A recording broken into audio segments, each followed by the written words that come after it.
தேவனானவர் எங்களுக்கு காரியத்தை கூடி வர பண்ணுவார். ஹல்லேலூயா. பரலோகத்தின் பரலோகத்தின் தேவனானவர் எங்களுக்கு காரியத்தை கூடி வர பண்ணுவார். கூடி வர பண்ணுவார்னாக்கா அதுக்கு நம்ம என்ன செய்யணும்? அமைதியா உட்கார்ந்துட்டு இருக்கணுமா?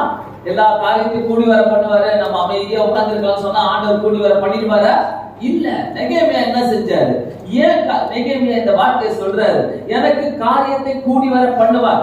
நம்ம நினைக்கிறோம் இந்த மாசம் முழுவதும் ஆண்டவர் இந்த வார்த்தைகளை எனக்கு ஆசீர்வதிச்சா போதும். இல்ல, இன்னைக்கு செய்யற ஜெபங்கள் நம்மளுடைய வாழ்க்கையில பிற்காலத்திலும் சந்ததிக்கும் எல்லாமே நமக்கு ஆண்டவர் கூடி வர செய்கிற தேவனாய் இருக்கிறார். ஹல்லேலூயா. ஆண்டவர் ரொம்ப நல்லவர். எத்தனை பேர் ஆமென் சொல்றீங்க? ஹல்லேலூயா. எனக்கு ரொம்ப பிடிக்கும் ஆண்டவர். அதனால அதிகாலையில எழுந்திருச்சு தூங்கவே இல்லை, சுத்தமா தூங்காம உங்க முன்னாடி வந்து நிக்கிறேன். அவ்வளோ இஷ்டம். ஏன்னா ஆண்டவருடைய வார்த்தையை சொல்லும் போது ஆண்டவர் நம்மளை ஆசீர்வதிக்கிற தேவனா இருக்கிறார். ஹல்லேலூயா. காரியத்தை கூடி வர பண்ணுவார். ஆமென். எந்த காரியம், எதுக்காக நீங்க கவலைப்படுறீங்க, எதுக்காக கஷ்டப்பட்டு இருக்கிறீங்க, எதுக்காக யோசித்து கொண்டிருக்கிறீங்க, பெரிய பெரிய காரியத்தை நீங்க யோசிக்கலாம். என்ன, இது என்னால செய்ய முடியல, இது ரொம்ப கஷ்டமா இருக்குது, நான் மாத்திக்கலாம் நினைக்கிறேன், எனக்கு இது ரொம்ப தொல்லையா இருக்குது, இது என்னால செய்ய முடியாது, நான் வந்து வேற வழியை நான் எடுக்கலாம்னு பாக்குறேன், வேற ரூட்ல நான் போகணும்னு பாக்குறேன், வேற ஆசீர்வாதங்களை தேடி வர பண்ண, எல்லாமே நம்ம யோசிக்கிறோம், எல்லாமே நம்ம பிளான் பண்றோம். ஆனா கர்த்தர் நமக்கு அந்த காரியத்தை கூடி வர பண்ணணும்னாக்கா என்ன செய்யணும்? எனக்கு ரொம்ப அழகா புரிஞ்சுது இந்த நெகேமியா பாருங்க, முதலாவது அதிகாரத்திலேயே அவர் எங்க இருக்கிறாருன்னா சூசான் என்ற வேற தேசத்துல இருக்கிறாரு. ஆனா அவர் எருசலேமிலிருந்து வந்தவர். யூதரின் செய்தியும் எருசலேமின் செய்தியும் விசாரித்து அவர் என்ன பண்றாரு? 2வது வசனத்துல அவர் ஜெபிக்க ஆரம்பிக்கிறார். சூசான்ல அரண்மனையில இருந்தாலும் அவர் வேற இடத்துல இருந்து வந்திருக்கிறார், வேற ஊர்ல இருந்து வேற தேசத்துல இருந்து வந்திருக்கிறார். ஆனா என் தேசத்துல என்ன நடக்குது, என் தேசத்துல என்ன அக்கிரமா நடக்குது, அங்க ஜனங்க எப்படி இருக்கிறாங்க, அவங்க வாழ்க்கையில எப்படி இருக்கிறாங்க, இதெல்லாம் அவருடைய மைண்ட்ல ஓடிக்கிட்டே இருக்குது. அவர் அங்க ஒளிஞ்சு இருந்தாலும் அந்த 3வது வசனம் பாருங்க, அவர் சிறை இருப்பது இருந்தாலும் அதற்கு அவர்கள் சிறை இருப்ப மீதி இருக்கிறவர்கள் அந்த தேசத்துல மகா தீங்கையும் நிந்தையும் அனுபவிக்கிறார்கள். எருசலேம்ல இருக்கிறவங்களை குறித்து நெகேமியாவுக்கு ரொம்ப ஒரு பாரம். தீங்கையும் அவங்க என்ன பண்றாங்க? நிந்தையும் அனுபவிக்கிறார்கள். எருசலேமில் அலங்கம் இடிக்கப்பட்டது, அதன் வாசல்கள் அடிக்கடியாக சுட்டெரிக்கப்பட்டதுமாய் எருசலேமின் வாசல்கள் இடிக்கப்பட்டதுனால அவர் அங்கெல்லாம் இருக்கிற ஜனங்க எப்படி இருப்பாங்க? அங்க கொடுமையை அனுபவிக்கிறாங்களே, அங்க அவங்க கஷ்டத்தை அனுபவிக்கிறாங்களே.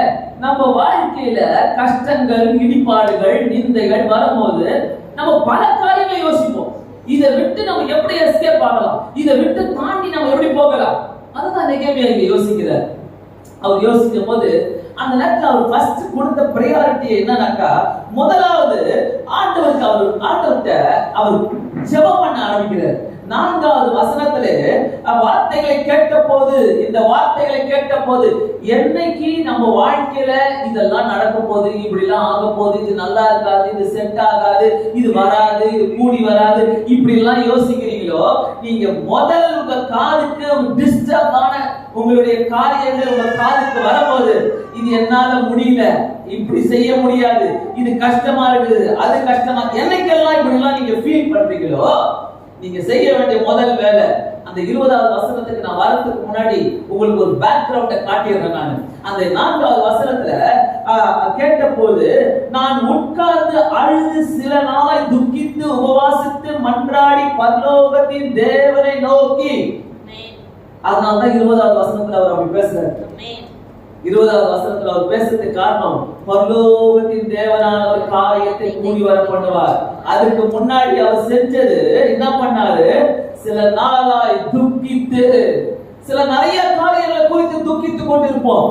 இது எப்படி நடக்க போகுது, இதனுடைய ஃபியூச்சர் எப்படி இருக்க போகுது, இதனுடைய வாழ்க்கை எப்படி இருக்க போகுது, என்னுடைய வேலை எப்படி இருக்க போகுது, என் படிப்பு எப்படி இருக்க போகுது சொல்றேன். இந்த காலை நேரத்துல ஆண்டவர் நமக்கு சொல்றாரு, நம்ம செய்ய வேண்டிய ஒரு பேசிக்கான காரியமே, ஒரு பேசிக்கான எக்ஸசைஸ், உபவாசித்து மன்றாடி பரலோகத்தின் தேவனை நோக்கி. அல்லேலூயா.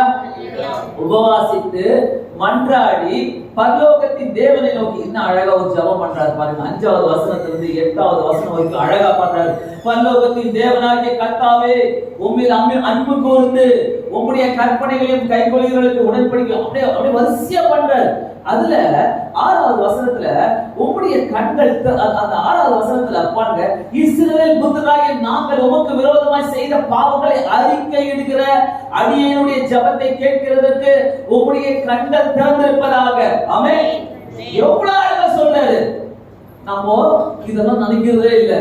ஆண்டவர் சில காரியங்களை நம்முடைய வாழ்க்கையில கைகூடி வர பண்ணணும்னாக்கா, சில ஆசீர்வாதங்களை தரணும்னாக்கா, யாரா இருந்தாலும் எங்க இருந்தாலும் சரி அழுது உபவாசித்து துக்கித்து நம்ம ஜெபித்து அதுக்கப்புறம் பரலோகத்தின் தேவனை நோக்கி நம்ம மன்றாடி நம்மளுடைய பாவங்களை அறிக்கையிட்டு, ஏன் ஆண்டவரே இந்த தடை, எதுக்கு ஆண்டவரே இந்த தடை?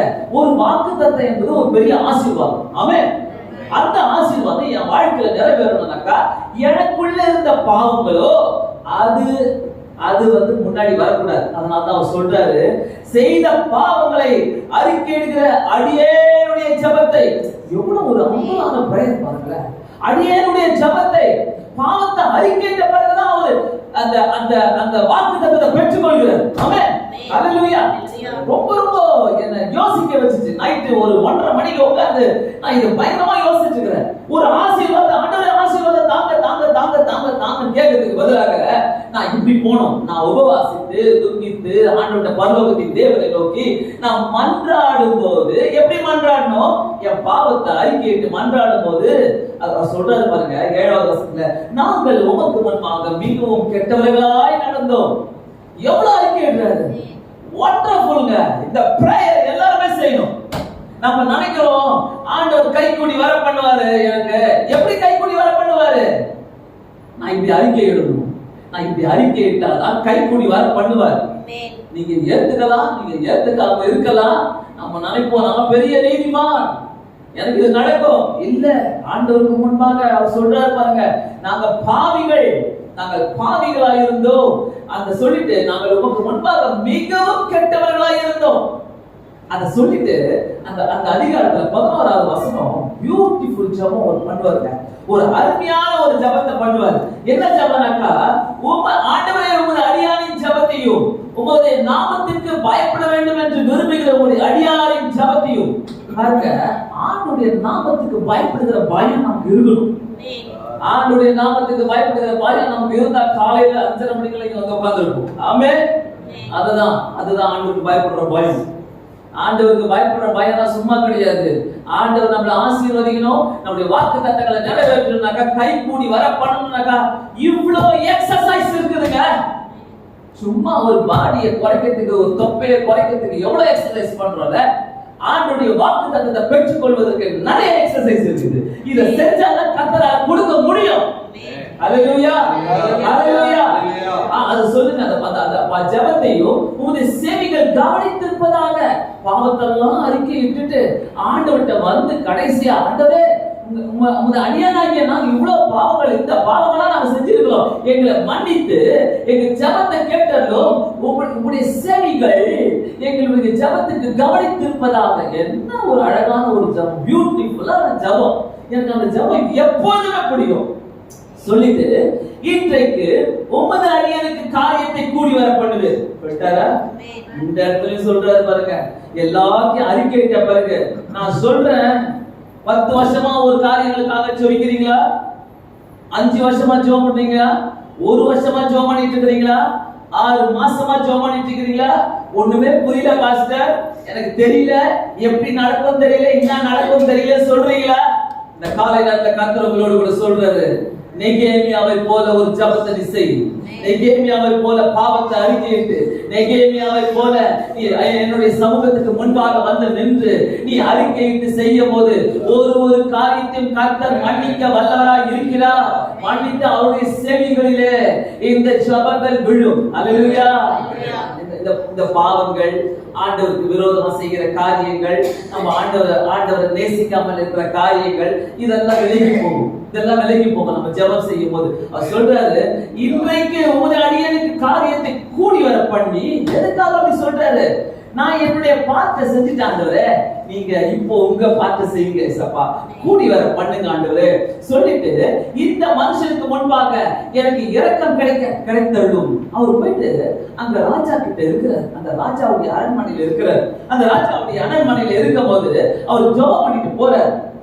அந்த 2வது அதிகாரத்துல பாத்தீங்கன்னாக்கா அப்படியே அங்க ராஜா கிட்ட போய் நிக்கும் போது 2வது வசனத்துல, நீ துக்கமா, ராஜா கேட்கிறாரு, நீ துக்கமா இருக்கிறது என்ன? உனக்கு வியாதி இல்லை, உன் மனதின் துக்கமே ஒழிய வேறு ஒன்றும் அல்ல என்றார். அப்போது நான் மிகவும் பயந்து ராஜாவை நோக்கி, ராஜா கிட்ட போய் பர்மிஷன் கேட்கிறோம், நான் எங்க ஊருக்கு போனோம், நான் அந்த எங்க எருசலேம்ல இருக்கிற எங்க ஜனங்களை நான் காப்பாத்தணும், நான் என்ன பண்ணணும்? ராஜா கண்டுபிடிச்சாரு. என்ன கண்டுபிடிச்சாரு? உனக்கு வியாதி இல்ல, உனக்கு எதுவுமே இல்ல, ஆனா மனசுக்குள்ளதான் உனக்கு வியாதி இருக்கு, உன் மனசுலதான் உனக்கு துக்கம் இருக்குது. எத்தனை பேர் இன்னைக்கு காலையில நான் ஆண்டவருடைய சன்னிதானத்துல வந்தாலும் நான் நல்லா இருக்கிறேன், எனக்கு வியாதி இல்ல, எனக்கு வியாதி ஒண்ணும் இல்ல, ஆனா என் மனசுதான் வியாதியா இருக்கு, என்னுடைய மனசுதான் வியாதியா இருக்கு சொல்றாரு ஆண்டவர். ஆண்டவர் அங்க ராஜா சொல்றாரு அதை பார்த்து. அப்போ அந்த ராஜா கிட்ட போய் கேட்கிறாரு, ராஜா என்னை பார்த்து நீ கேட்கிற காரியம் என்ன என்றார். அப்போது நான் பரலோகத்தின் தேவனை நோக்கி ஜெபம் பண்ணி, ஹல்லேலூயா, ஜெபம் பண்ணிட்டு தான் ராஜா கிட்ட போறாருங்க. எந்த பிளான்ஸா இருந்தாலும், எப்படிப்பட்ட தீர்மானங்களா இருந்தாலும், திட்டங்களா இருந்தாலும், இன்னைக்கு காலையில கர்த்தர் சொல்லுகிற ஒரு காரியம், நீ ஜெபம் பண்ணிட்டு எங்க போறியோ போ, நீ ஜெபம் பண்ணிட்டு காரியத்தை நடத்து, கர்த்தர் காரியத்தை கைகூடி வர பண்ணுவார்.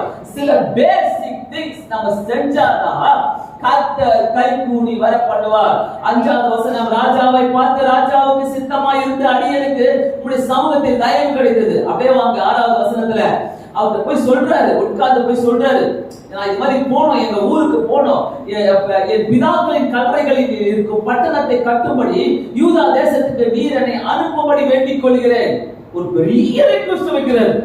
the most important person அரண்மனையில நெகேமியா. ஆனா அங்க ஆண்டவர் அங்க ராஜா கிட்ட சொல்றாரு, என் தேசத்துக்கு போனோம், நான் திரும்பி கட்டணும். அதுக்கு பாருங்க ராஜா சொல்றாரு, ராஜஸ்ரீ பக்கத்துல உட்கார்ந்தாங்க, உன் பிரயாணம் எத்தனை நாள் செல்லும், நீ எப்பொழுது திரும்பி வருவாய் என்று கேட்டார். இவ்வளவு காலம் செல்லும் என்றார். ராஜாவுக்கு சொன்ன போது என்னை அனுப்ப அவருக்கு சித்தமாய் ஆயிற்று. ஆமென். எப்படி நாம் கர்த்தர் கைகூடி வர பண்றாரு பாருங்க. இந்த காரியங்கள் தான் நம்ம சும்மா இந்த வசனத்தை ஆண்டவரே கைகூடி வர பண்ணோம் சொன்னீங்களே, நீங்க வர சொல்லுங்க, நீங்க கைகூடி வர பண்ணோம் சொன்னீங்களே, நீங்க செய்யுங்க. இவ்வளவு காரியங்களை நம்ம செஞ்சாதான் ஒரு பெரிய ஆசீர்வாதத்தை கூட நம்ம கடந்து போக முடியும். அல்லேலூயா. நல்லா புரிஞ்சுக்கங்க, தயவு செய்து அப்படியே கர்த்தர் கொடுக்கிறவரே கிடையாது. கர்த்தர் கொடுக்கிறாருனாக்கா நம்ம முதல்ல என்ன செய்ய வேண்டும் அதெல்லாம் செய்யணும். அடுத்தது பாருங்க, பின்னும் ராஜாவை பார்த்து ராஜாவுக்கு சித்தமாக 8வது வசனம், தேவாலயத்துக்கும் இருக்கிற அரண்மனையின் கதவு வேலைக்கும் நகர அலங்கத்தின் வேலைக்கும் நான் தங்க போகிற வீட்டின் வேலைக்கும் வேண்டிய மரங்களையும் ராஜாவின் வனத்திற்கு காவலான ஆசாப் எனக்கு கொடுக்கும்படிக்கும் அவனுக்கு ஒரு கடிதம் கட்டளையிடப்படுவதாக என்று என்னுடைய தேவனுடைய தயவுள்ள கரம் என் மேல் இருந்தபடியினால். அது பாருங்க, ஒரு இடத்திலும் அவர் கேட்கிறார், பர்மிஷன் கேட்கிறாரு. 7வது வசனத்துல, பின்னும் நான் ராஜாவை பார்த்து ராஜாவுக்கு சித்தமாய் இருந்தால் நான் யூதா தேசத்துக்கு போய் சேரும் மட்டும் நதிக்கு அப்புறத்திலே இருக்கிற தேசாதிபதிகள் என்னை வழிவிட்டு அனுப்பும்படி அவர்களுக்கு ஒரு கடிதம் தாங்கள் கொடுக்கும்படிக்கும். கடிதம் கேட்கிறது, கடிதம் இல்ல, அது பாஸ்போர்ட். இன்னொரு கண்ட்ரியை விட்டு இன்னொரு கண்ட்ரிக்கு போறதுக்கு பாஸ்போர்ட் கேக்குறாரு. ஆமென். அல்லேலூயா. நல்ல ஒரு லெட்டர் கேக்குறாரு, நீங்க இந்த பாஸ்போர்ட்டை கொடுத்தாதான் இந்த கண்ட்ரில இருந்து அந்த கண்ட்ரிக்கு விடுவானுங்க, அதனால விட மாட்டாங்க. என்ன ஒரு பிளானிங் பாருங்க, ஒரு பிளானிங் இருக்கு பாருங்க. அவருடைய அந்த 2வது அதிகாரம் 1ல இருந்து 8வது வசனம் வரைக்கும் ஒரு ஜெபமும் ஆயத்தமும் அங்க பார்க்கணும். ஆயத்தப்படுத்திக் கொள்றார். is getting ready for his blessings. அவர் அந்த ஒரு 8வது வசனத்துல ஒரு டிவைன் ஃபேவர் கிடைக்குது அவருக்கு. ஆண்டவருடைய ஒரு பெரிய ஃபேவர் கிடைக்குது. ஆண்டு அங்க சொல்றாரு பாருங்க, ஒரு கடிதம் கட்டளையிடப்படுவதாக என்று. இந்த கடிதத்தை வாங்குறதும் ஈஸி கிடையாது. ஒரு ராஜா கிட்ட போய் வாங்குறது யாரோ ஆபீஸ்ல பார்த்து வாங்கல, ராஜா கிட்டே கேட்கிறாரு. ஏன் அந்த 1வது அதிகாரம் பாருங்க 4வது வசனத்துல, நான் அழுது துக்கித்து உபவாசித்து பரலோகத்தின் தேவனை நோக்கி பாவங்களை அறிக்கையிட்டு ஜெபம் பண்ணதுனால நான் போய் நின்னேன். எல்லா காரியத்துக்கும் கைகூடி வர மாட்டாங்க. ஹalleluya ஹalleluya. very tough situation. யாருக்காவது எந்த சூழ்நிலைகள் பயங்கர டஃப்பா இருக்குதா? இன்னைக்கு இருக்காது, ஒருவேளை நாளைக்கு, ஒருவேளை 5 வருஷம் கழிச்சு, ஒரு 4 வருஷம் கழிச்சு டஃப்பான சிச்சுவேஷன் வரும்போது இன்னைக்கே ஜெபம் பண்ணுங்க. அந்த 5 வருஷத்துக்கு அப்புறம் வரப்போற சிச்சுவேஷனுக்கு இன்னைக்கே ஜெபிக்க ஆரம்பிங்க. இன்னைக்கே உங்க ஃபியூச்சருக்காக ஜெபிக்க ஆரம்பிங்க. ஆண்டவரே கை கூடி வர பண்ணுவீராக, கை கூடி வர பண்ணுவீராக சொல்லிட்டு என் மேல் தேவனுடைய தயவு இருந்ததுன்னு சொல்லிட்டு அழகா பேசுறாரு. எல்லாத்தையும் சொல்லிட்டு அவர் அதுக்கப்புறம் பாத்தீங்கன்னா தேவனுடைய தயவுள்ள கரம் என் மேல் இருந்தது. அங்கிருந்து அவர் போறார், அந்த இடத்துக்கு போறார், அந்த எருசலேமுக்கு போறார். போயிட்டு அங்க போயிட்டு அந்த ஜனங்களை எப்படி என்கரேஜ் பண்றாரு பாருங்க. ஒரு ஆளு எருசலேமுடைய செவர்கள் விழுந்ததுன்னு சொல்லிட்டு ஒரு ஆளு ஜெபிக்கிறாரு, ஒர்க் பண்றாரு, பிளான் பண்றாரு, ஒரு திட்டங்களை போடுறாரு, ராஜா கிட்ட போறாரு, அங்க பர்மிஷனை வாங்குறாரு, நாட்டை விட்டு நாட்டு போறதுக்கு லெட்டர் வாங்குறாரு. அந்த லெட்டரை வாங்கிட்டு சும்மா இருந்தாரா? ஊருக்கு போனா அவருக்கு எப்படி எல்லாரும் வரவேற்றுவாங்களா? என்னப்பா வந்திருக்கிறியா, எதுக்கு வந்திருக்கிறேன்னு கேட்பாங்களா? அங்க இருக்கிற ஜனங்களை என்ன பண்ணணும், எப்படி என்கரேஜ் பண்ணணும்? அங்க பாருங்க 17வது வசனத்துல, பின்பு நான் அவர்களை நோக்கி எருசலேம் பாழா இருக்கிறதையும் அதன் வாசல்கள் அக்னியால் சுட்டெரிக்கப்படுகிறதையும் நமக்கு இருக்கிற சிறுமையை பார்க்கிறீர்களே, நாம் இனி நிந்தைக்குள்ளாக இருக்காதபடிக்கு எருசலேம் அலங்கத்தை கட்டுவோம் வாருங்கள். ஹalleluya. ஒரு ஆளுங்க போயிட்டு என்கரேஜ் பண்றாரு, வாங்க கட்டலாம், நாம எழுப்பி கட்டுவோம். அந்த ஒரு மனுஷனுடைய ஒரு ஏக்கத்தை பார்த்து அந்த ஒரு மனுஷனுடைய அந்த அந்த நம்ம நிந்தைக்குள்ள போகக்கூடாது. ஒரு ஆளு போய் என்கரேஜ் பண்றாரு. வீட்டுக்குள்ள ஒரு பிரச்சனை தான் இருக்கும், என்கரேஜ் பண்ணுங்க, வீட்டை கட்டுங்க, குடும்பத்தை கட்டுங்க, முடியாதுன்னு சொல்லாதீங்க. அவங்க எப்படின்னா போறாங்க, இவங்க எப்படின்னா போறாங்கன்னு கிடையாது. குடும்பத்துக்குள்ள கட்ட ஆரம்பிச்சாலே ஒரு ஆளு போதும், ஜெபிக்கிற ஆளு. இந்த ஒரு ஆளு வந்து தேசத்தையே போய் கட்டுறாருங்க. அதுக்கு போயிட்டு வாங்க கட்டலாம், அலங்கத்தை கட்டுவோம் வாருங்கள். ஹalleluya. ஒரு ஆளு போதும், ஒரு ஜெபிக்கிற ஆளு போதும், வாங்க கட்டலாம். நம்ம விழுந்துட வேணாம், நம்ம சோர்ந்து போக வேணாம், நம்ம அவங்கள பார்த்து பயப்பட வேணாம், இவங்கள பார்த்து பயப்பட வேணாம், இந்த சூழ்நிலையை பார்த்து பயப்பட வேணாம், வாங்க கட்டலாம். ஹalleluya. தேவன் நல்லவருங்க, தேவன் நல்லவருங்க. ஆண்டவருடைய பிள்ளைகளை அவர் வழி நடத்துற விதம் பாருங்க. அதான் நான் பார்க்கிறேன். எத்தனை பேர் என் கூட டிராவல் பண்ணிட்டு இதை புரியுது உங்களுக்கு தெரியல, பட் நான் ரொம்ப என்ஜாய் பண்றேன் இந்த வசனத்தை நான் கேட்டு. 18வது வசனம், என் தேவனுடைய கரம் என் மேல் நன்மையாக இருக்கிறதையும். ஹalleluya. ஏன் இவ்வளவு பேசிக் ஒர்க் செஞ்சாதான் அந்த தேவனுடைய கரம் என் மேல நன்மையா இருக்கிறத எல்லாரும் பார்ப்பாங்க. நான் மட்டும் பார்க்க மாட்டேன், எல்லாரும் பார்ப்பாங்க. ஹalleluya. எல்லாரும் பார்ப்பாங்க. நன்மையாக இருக்கிறதையும் ராஜா என்னோடு சொன்ன வார்த்தைகளை அவர்களுக்கு அறிவித்தேன். ஆமென். அப்பொழுது அவர்கள் எடுத்து கட்டுவோம் வாருங்கள் என்று சொல்லி நல்ல வேலைக்கு தங்கள் கைகளை திடப்படுத்தினார்கள். ஹalleluya. கெட்ட வேலைக்கு இல்ல, நல்ல வேலைக்கு தங்களுடைய கைகளை திடப்படுத்தினார்கள். நம்ம கூட சேர்ற கூட்டாளிங்க, வேலைக்கு சேர்றவங்க, நம்ம கூட சேர்ந்து பிளான் பண்றவங்க, சிந்திக்கிறவங்க அப்படிதான் இருப்பாங்க. ஹalleluya. வித்தியாசமா இருக்க மாட்டாங்க. ஏன்னா நம்ம போடுற ஜெபங்கள் நம்ம ஈஸியா நம்மளுடைய வேலைக்கு போயிடுறோம்ல, நம்ம ஈஸியா நம்மளுடைய வேலையை செய்ய போயிடுறோம்ல. அன்னைக்கு எத்தனை விரோதிகளை சந்திக்க போறீங்க? இனி இந்த மாசம் எத்தனை விரோதிகள் உங்ககிட்ட வந்து மோத போறாங்க? எத்தனை பிசினஸ் பீப்பிள் உங்களுடைய வாழ்க்கையில வந்து நிக்க போறாங்க? இது சரியில்லை, அது சரியில்லை, உங்களுக்கு வேணாம், இது வேணாம், அது வேணாம், எதிர்த்து பேசுவாங்க. நான் சொல்றேன், இந்த மாதத்தை தொடங்குறதுக்கு முன்னாடி நெகேமியா மாதிரி ஒரு ஜெபத்தை போட்டுட்டு நீங்க போய் எல்லா இடத்துல நில்லுங்க. இந்த மாசம் ஃபுல்லா 31 நாட்களும் கர்த்தர் உங்களோட கூட இருப்பார், அவருடைய கரத்தை பார்ப்பீங்க. ஹalleluya. ஹalleluya. 31 நாட்கள். ஆனா இப்படிப்பட்ட ஒரு ஜெபத்தை கர்த்தர் கேட்கிறார். ஆண்டவரே, பாவியாக என் மேல் இறங்கும், பாவியாக என் மேல் இறங்கும். நீ இறங்கும் போது உங்களுடைய கரத்தை நான் பார்ப்பேன் ஆண்டவரே. ஹalleluya. அங்க எழுந்து கட்டுவோம் வாருங்கள் என்று சொல்லி அந்த நல்ல வேலைக்கு தங்கள் கைகளை திடப்படுத்தினார்கள். அங்க இருக்கிறவங்க ஒருத்தர் கூட நான் சொல்லல. ஏன்? நெகேமியாவுடைய ஒருத்தருடைய ஜெபம், ஒரு நெகேமியாவுடைய ஜெபம் எல்லாருடைய வாயை அடக்கி போட்டுச்சு, எல்லா ராஜாக்களுடைய வாய்களை அடக்கி போட்டுச்சு. வாங்க கட்டலாம், இது என்ன ஒரு பெரிய பிரச்சனை? இன்னைக்கு பிரச்சனையை நம்ம பெருசா பார்த்துட்டு உட்கார்ந்துட்டு இருக்கோம்ல, இது எனக்கு முடியல, அது எனக்கு கஷ்டம், இந்த வியாதி பெருசா இருக்குது, இந்த கஷ்டம் பயங்கரமா இருக்குது, இது என்னால முடியாது. கண்டிப்பா நான் சொல்றேன், இந்த காலை நேரத்துல ஆண்டவர்கிட்ட நம்ம பேசி ஜெபித்து உட்கார்ந்து, ஆண்டவரே என் திட்டங்கள் எனக்கு தெரியல, உங்க திட்டங்களை எனக்கு காட்டுங்க, கை கூடி வர பண்ணுங்க, எனக்கு தெரியாது, எப்படி செய்வீங்க தெரியாது கேட்கும் போது கர்த்தர் கை கூடி வர பண்ணுகிற தேவனாய் இருக்கிறார். அல்லேலூயா. நல்ல வேலையை திடப்படுத்தினார்கள், நல்ல வேலைக்கு தங்கள் கைகளை திடப்படுத்தினார்கள். சொல்லலாமா? இன்னைக்கு இந்த மாதம் முழுவதும் எல்லாரும் சொல்லுங்க, இந்த மாதம் முழுவதும் எல்லாரும் கையை உயர்த்தி சொல்லுங்க. யாரும் நம்மள பெரிய ஆட்கள் கிடையாது. ஆண்டவருக்கு முன்பாக ரெண்டு கைகளை உயர்த்துங்க, ரெண்டு கையை உயர்த்தி சொல்லுங்க எல்லாருமே, எல்லாருமே. ஹalleluya. ஆண்டவரே இந்த அந்த சொல்லுங்க, ஆண்டவரே நான் போகும்போது, நான் போகிற இடங்களிலே, எல்லாரும் சொல்லுங்க, நான் போகிற இடங்களிலே ஆண்டவரே நான் ஜெபித்து விட்டு போகிறேன். எல்லாரும் ஆண்டவரே என் கூட வந்து ஆண்டவரே இந்த கைகளை திடப்படுத்தி நல்ல வேலைக்கு தங்கள் கைகளை திடப்படுத்தி கொள்ளட்டும். என் பிசினஸ் ஆசீர்வதிக்கப்படட்டும், என் வேலைகள் ஆசீர்வதிக்கப்படட்டும், என் கையின் பிரயாசங்கள் ஆசீர்வதிக்கப்படட்டும், என்னுடைய படிப்பு ஆசீர்வதிக்கப்படட்டும், என்னுடைய ஒவ்வொரு வேலைகளும் ஆசீர்வதிக்கப்படட்டும். ஆண்டவரே நான் போய் தேடக்கூடாது, அவங்களே என்கிட்ட வரணும். ஆண்டவரே கஸ்டமர்ஸ் என்கிட்ட கொண்டு வாங்க, என்கிட்ட அதை அநேகரை கொண்டு வாங்க. இயேசுவின் நாமத்தினாலே கை கூடி வர பண்ணுவீராக. எல்லாம் சொல்லுமா? பரலோகத்தின் தேவனானவர் எனக்கு காரியத்தை கூடி வர பண்ணினார், கூடி வர பண்ணினார். ஆண்டவர் செய்வார்.